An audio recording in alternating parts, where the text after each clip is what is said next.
Ассалаумағалейкум. Қалайсыздар, клубтарыңыз көрермендері? Бүгін 21 қазан, түскі сағат 1-ден кеткен уақыт. Бүгін түйелерді қамадық. Түйелер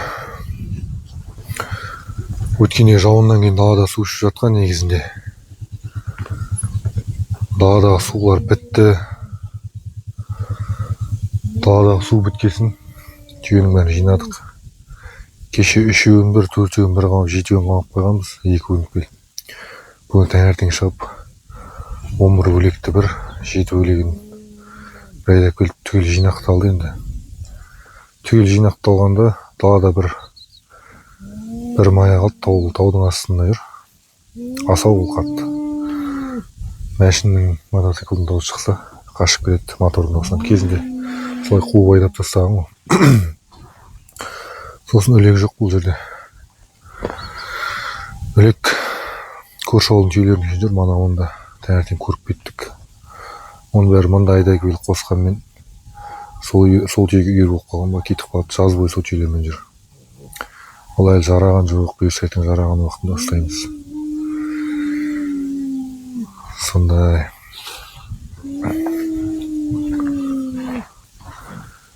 Өткенде бір ағам комментарийдан пікірден сұраған болатын.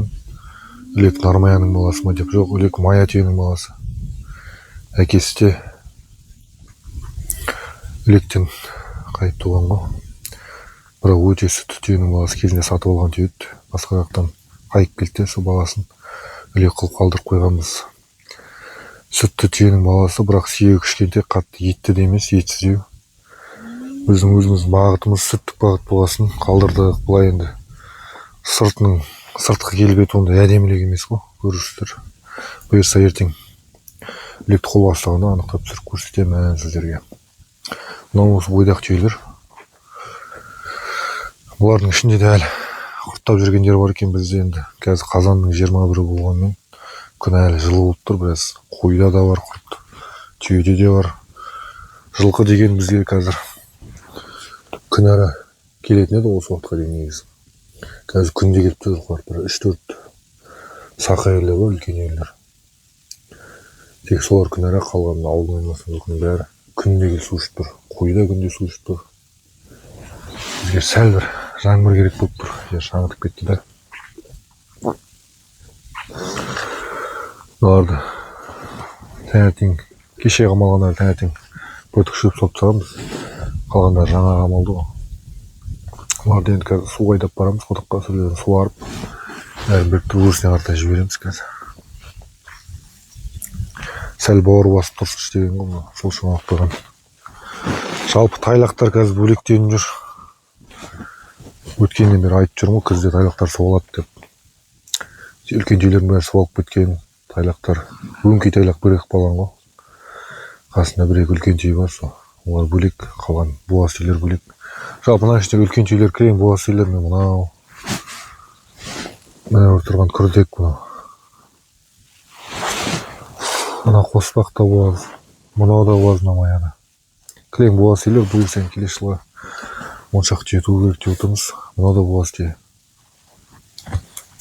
Мына өткендегі суалып кеткен түйе деп түсіргендегі осы мая ғой міне.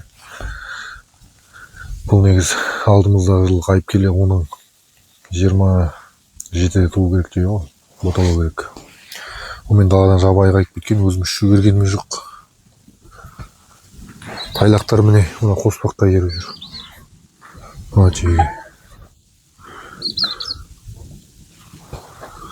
Қазір ішіне кіріп тұрайын. Мынау тұмса түйе, мына бір тұрған, дәл алдында. Мынаның ботасы, ең бірінші ботасы. Мынау жас түйе. Алдымызда 3-ші боталау керек. Мынау алдымызда 1-ші боталайды, қайып бір. Қайған түйе үстіп құйрығын көтеріп тұрады. Кейбір түйелер бар, өтірік қайық беріп құйрығын көтереді. Оны Өлек бураға келіп тексертесіз. Өлек бураның алдына келген кезде жатпай үстіп құйрығын көтеріп тұрады. Қаймаған түйені сірә Өлек бура өз шығып қайта түседі ғой.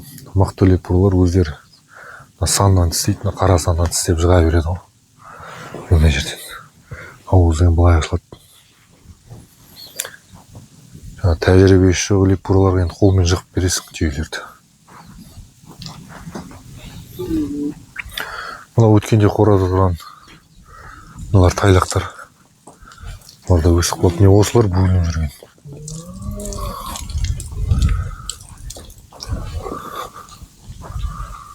Мыналар ішіне кіріп кетті. Өлі қонаншалар еді.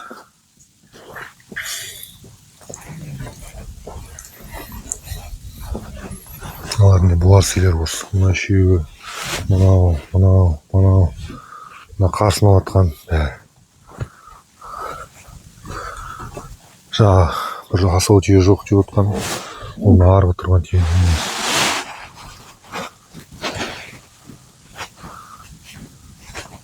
Осындай ме түйелер. Ішіне бір түйе құрттап жүр қазір. У шашамыз. Сосын жібереміз құтыға арада. Мына өлектің қарындасы. Бұны басқа түйеге шөгердік.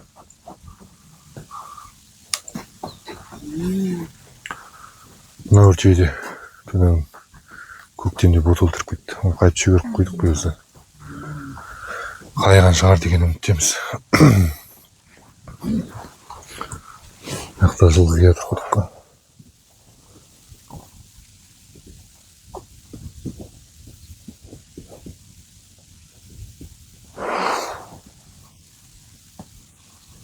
Аман есен деген жылқы, аман есен деген. Міне мынау да қайтып тұрған түйе құйрығын көтеріп тұр. Қазір түйелерді шығарам берсе құрттап жіберейін. Сосын ары қарай түсіремін. Мынау жаңа құрттап кеткен түйеміз бұған шашып қойдық құрттаған екен. Құрт әлі өлмеген. Жаңа ол деген ол тамшы істесе болды. Құртқа тірі қалуға мүмкіндік болмайды. Бұйырса тағы бір 4-5 күннен тағы бір қарап жібереміз ғой.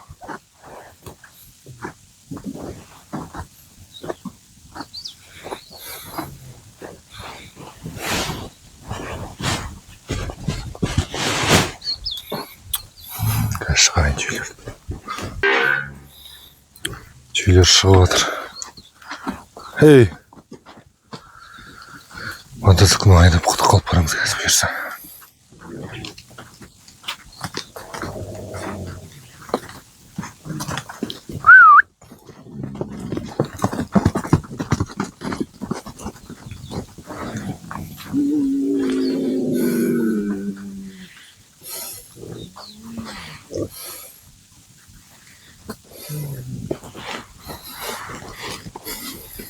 Түйелерді шығардық.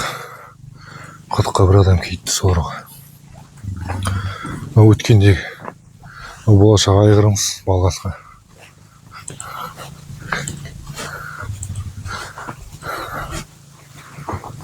Мынау кертай. Үйдің астында әзірше жүр бұлар. Осылар жайылуды да қойдық қазір соңғы кезде. Күніге бір мезгіл жем жейді ғой, азғантай жем береміз. Қоранға адам келсе екеуі де жетіп келеді. Жем бере дейді бізге.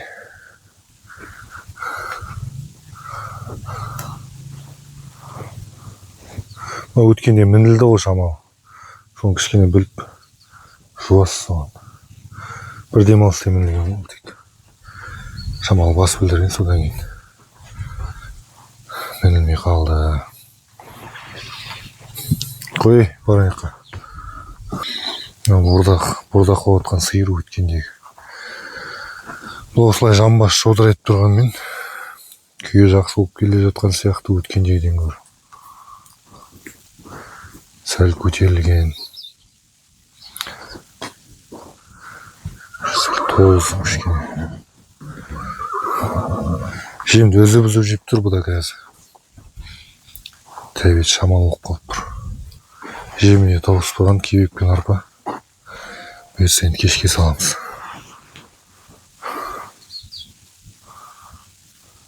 Өткендегі соңғы түскендер.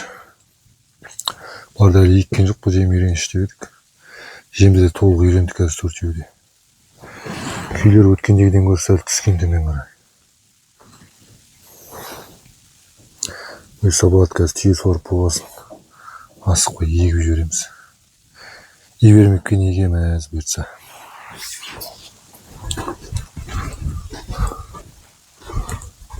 Мұнда болдақыларымыз өткеннен бері. Ана қара бие мен кертай әлі сатылған жоқ му? 25-26 қазанда кететін бер жанда кертай. Қара бие одан кейін кететін болды. Ішіне кіріп тұрайын жақындатып. Мыналар 20-25 күн болған тайлар. Мына тайға бір айдан кетті. Ай жарымға жақындақ болған. Қалғандар кілін 20-25 күн болған тайларынан барлығы. Кебекке арпа қосып беріп отырық. Арпа бүтіндей тартып атқан жоқпыз. Кебек құрғақтай жел күндері шамалы су қосып илеп береміз ұшпау үшін.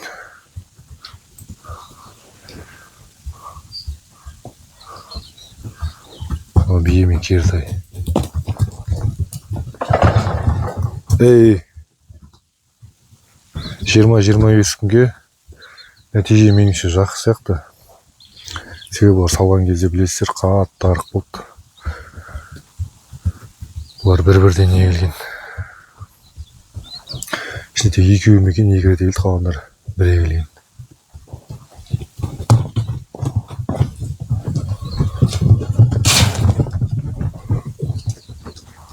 Оның күйі жұқалау.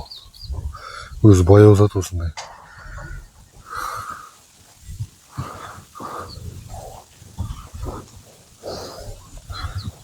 Жалпы биыл жылқылардың салмақтары былтырғымен салыстырғанда төмендеу шығып жатыр.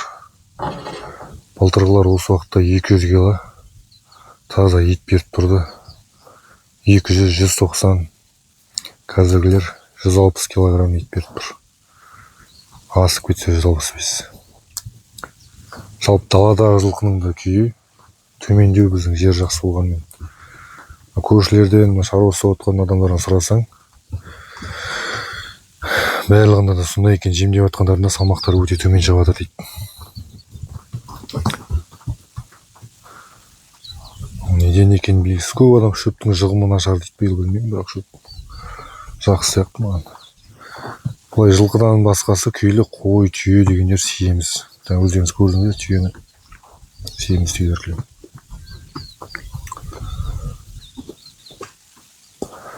Меніңше қыс өтіп кеткен ғой малға. Өткендегі бізде көктем шығатын уақытта қатты боран соғып кетті ғой, наурыздың басында білесіздер. Сосын жаз қатты ыстық болды. 43-44 градус, кей уақыттарда 45-46-ға дейін кетіп қалған кездер болды. Ондай өтіп кетеді малға ыссы деген, әсіресе жылқыға. Соның бәрі әсері қосылып келіп, биылғы бордақ тайлардың салмақтары төмен.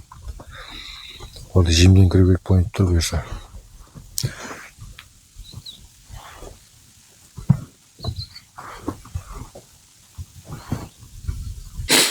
Бұл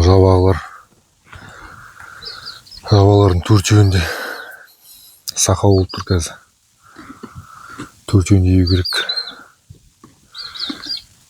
Күйлері өткендегі үй сияқты маған. Одан көтерілмегенде, түспегенде. Төртеуінде мұрындарынан сары боқ саулап тұр. Бұйыртса қазір сақаудың дәрісінен одан егермекке егіп жібереміз, төртеуіне қосып.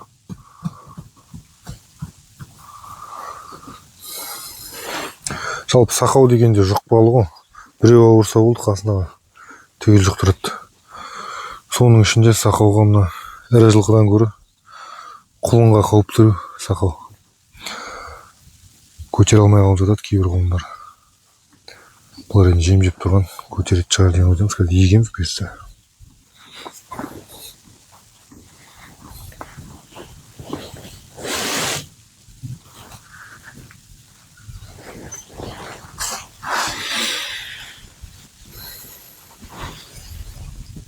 Мұрындарын басын еске жақындатып. Боқ саулап тұр мұрындан, осысында сақаудың белгісі.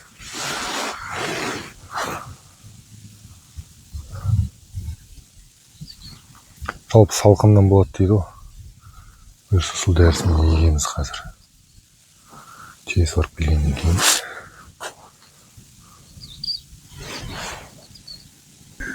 жабағыларды қамап қойдық. Үйде жаңа сақаудың дәрісі бітіп қалыпты. Орнына нитокс басып жіберемін, сосын ивермекпен егіп жібереміз. Бұйырса Қабуш дейтін жігіт екеуміз егеміз. Жылқылар егеміз бе, Қабуш? Болды, қазір егеміз бұйырса. Ивермек деген дәрі ішінің құрттарын түсіруге, паразиттерге. Сосын нитокс деген дәріні салып жіберейін жатық бұйырса. Себебі сақаудың дәрісі бітіп қалған. Сақаудың өзінің дәрісі жалпы түсі айран сияқты, шұбат сияқты аппақ болады. Сондай дәрет негізі ол бітіп қалып дейді. Ивермектің екінші бір түрі айвен дейді. Осында ивермек есебінде пайдаланамыз. Осымен бүгінгі видео тәмам. Еккен видеоны сол ыңғайсыз болып тұр, бір қолмен телефон түсіруге. Назарлап қарағандарыңызға, тыңдағандарыңызға үлкен рахмет.